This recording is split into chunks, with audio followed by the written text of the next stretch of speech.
pretty body out of my way, or do I have to report you for harassment? Again he smiled. It was a perfect smile. Almost too perfect. Fleetingly it had Megan wondering if he practiced it in front of the mirror, but she dismissed the thought as unnecessarily cruel. Just because he was startlingly handsome, it didn't make him vain, though in her experience it did increase the odds. I think, secretly, you're here to ogle my legs, Scott remarked in that deep, gravelly voice of his as he at last moved to let her pass. From another man's lips those words might have amused her, but from Scott, she simply couldn't be certain he was joking. Deliberately, she raked her gaze down the legs in question. As they were long, lean, and muscular, it wasn't a hardship. I've seen better legs on a camel. A grin split his face, notching up his attractive rating even further. Lucky camel. Then, mimicking her action, he flicked a slow gaze over her legs. Though the desire to turn and run was almost unbearable, she held her ground. Her legs were good. Okay, make that good-ish. Either way, she was more comfortable when they were under wraps. You, on the other hand, he continued in his soft, deep voice, have the legs of a graceful gazelle. A deep blush scalded her cheeks and she huffed out a breath. So much for her show of indifference. Still, it was a good time to remind herself that words came too easily to men like Scott. It was superficial flattery, nothing more, and she had a pretty good idea of where he could shove it.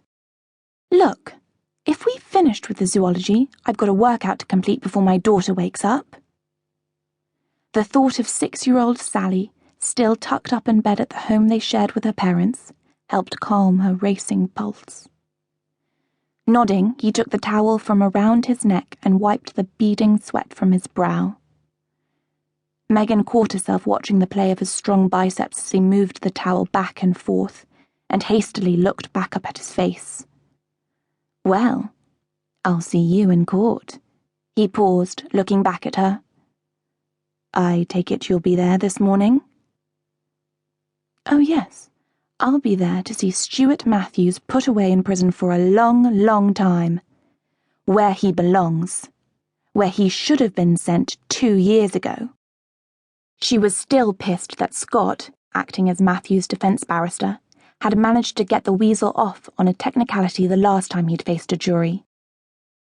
If he'd been found guilty and put away then, as he damn well should have been, he wouldn't have gone on to rob the 4 post offices he was being tried for that day.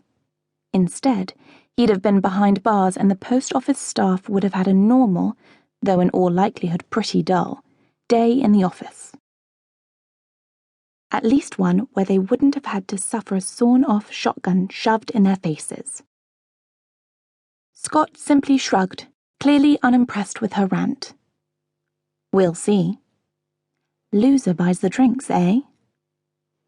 Megan didn't bother to reply. Scott watched as Megan strode away from him, head held high, her delicious bottom moving sensuously from side to side as she walked towards the step machine. He was damned if he knew what it was about Detective Sergeant Megan Taylor that always fired him up. Perhaps it was her no-nonsense, ballsy approach to life. The fact that she always gave as good as she got. Many times, he had to concede, she gave better. Her face wasn't bad either. Generally, he preferred blondes, but her short, pixie-like dark hair and flashing blue eyes weren't to be sneezed at. Then there was her body. Again, he'd put himself down as more of a voluptuous curves man. But her petite, slim, boyish figure definitely caught his attention. As she climbed onto the machine, she glanced his way and caught him staring. With a haughty glare, she cut him dead. Smothering a laugh, Scott turned away and ambled towards the weights. That was it, in a nutshell. What really made him hot under the